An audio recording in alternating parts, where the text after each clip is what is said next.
Hello everyone, আসসালামু আলাইকুম। Welcome to my new video. কেমন আছেন সবাই? আজকে চলে এসেছি কিচেনে। বিকেলবেলা রান্নাবান্না করব। যেহেতু আগামীকাল আমাদের পবিত্র রমজান মাস, প্রথম সেহরি খাবো, তার জন্য রান্নার প্রিপারেশন চলতেছে। এদিকে রান্নাঘরটা একটু ধুয়ে মুছে পরিষ্কার করে নিব। 3-4 দিন আগে ভালোভাবে পরিষ্কার করে নিয়েছিলাম। আর যেহেতু রান্নাবান্নাটা প্রতিদিনই করতে হয়, আর রান্নাঘর তো নোংরা হবেই, সেজন্য চুলা জানালা সেগুলো প্রতিদিনই ক্লিন করি। তাই আজকে বিকেলবেলা রান্না করব, তার আগে একটু পরিষ্কার পরিচ্ছন্ন করে রান্না করলে বেশ ভালো লাগবে।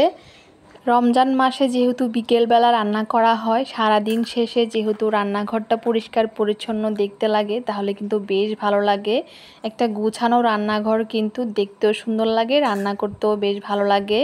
তাই সুন্দর করে সব কিছু ক্লিন করে নিচ্ছি।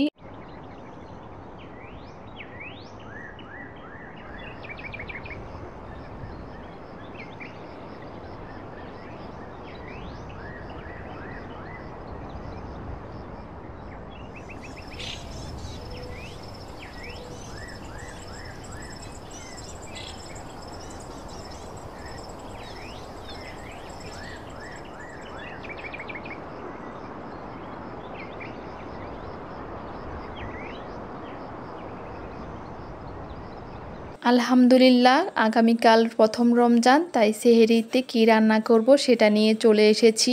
আজকে একটা ইউনিক রেসিপি শেয়ার করব, তাই এটার জন্য নিয়ে নিয়েছি আমি তেলাপিয়া মাছ। সেটা ভালো করে ধুয়ে পরিষ্কার করে নিয়েছি। একটা আস্ত তেলাপিয়া মাছ নিয়েছি। এটাকে মাঝখান দিয়ে সুন্দর করে 2 ভাগ করে চিড়ে নেব।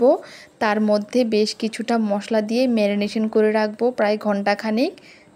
এইখানে আমি হলুদ গুঁড়ো, মরিচ গুঁড়ো, ধনে, জিরে, লবণ, সামান্য পরিমাণ চিনি, গরম মশলা গুঁড়া আর আদা রসুন বাটা, সাথে আমি ভাজা পেঁয়াজ বাটা নিয়ে নিয়েছি। সবগুলো মশলা আমি একসাথে পেস্ট করে মাছের সাথে মিশিয়ে নিব। তার সাথে টমেটো সস, অল্প পরিমাণ টক দই এবং সরিষার তেল, এগুলো সব কিছু মিশিয়ে নিব। তার জন্য আমি প্রথমে এই তেলাপিয়া মাছটাকে একটু ভালোভাবে চিড়ে নেব, যেন মশলাগুলো ভালোভাবে ঢুকে যায়। এই রেসিপিটা আজকে ট্রাই করলাম, কারণ প্রথম রমজান মাসে তেমন বেশি কিছু খেতে ইচ্ছা করে না, সবজি বা তরকারি। একটু ভুনা বা একটু শুটকি ভাজা এগুলোই খেতে ভালো লাগে, তাই একটু ইউনিক রেসিপি ট্রাই করলাম।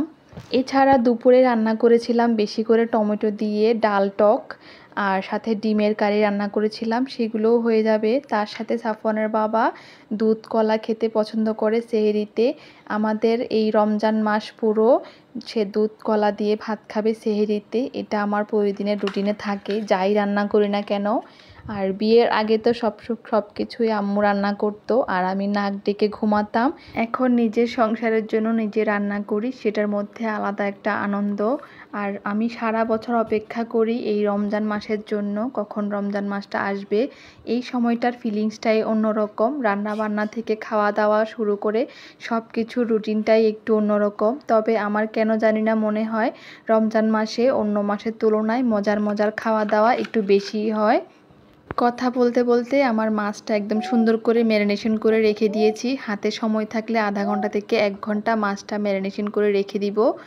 এরপর আমি ফ্রাই প্যানে অল্প কিছুটা তেল দিয়ে মশলাগুলো পাশে সরিয়ে রেখে এটা ভালোভাবে ফ্রাই করে নিব অল্প আঁচে।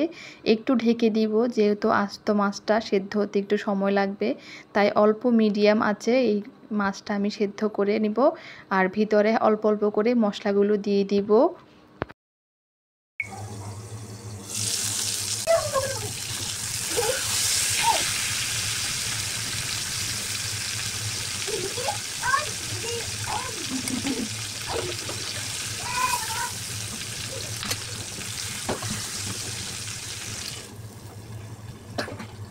মশলা দিয়ে মাছটা ভাজা একদম কমপ্লিট। এরপর আমি একটা কড়াইতে অল্প তেলে কয়েকটা টমেটো ভালো করে একদম পোড়া পোড়া করে গ্রেট করে নিয়েছি। এরপর ফ্রাই প্যানে যে মাছটা ছিল তার সাথে টমেটোগুলো একসাথে মিশিয়ে এরপর আরও কিছুক্ষণ ভালো করে জাল করে নেব, মাছের সাথে মিশিয়ে নেব। এই গ্রেভিটা একদম লাল লাল হয়ে যাবে, শুকনো শুকনো হয়ে যাবে, খুবই ভালো লাগবে খেতে, স্মোকি একটা ফ্লেভার চলে আসবে। এটা আপনার বাসায় ট্রাই করবেন, খুবই ভালো লাগে খেতে। আমরা খুবই এনজয় করে খেয়েছি, সাফওয়ানের বাবা খুবই পছন্দ করেছে এই রেসিপিটা। চাইলে আপনারা বাসায় ট্রাই করতে পারেন, দেখতে অনেক লোভনীয় হয়েছে। এটাই ছিল আমাদের সেহরিতে আয়োজন। দেখা হবে পরবর্তী কোনো ভিডিওতে।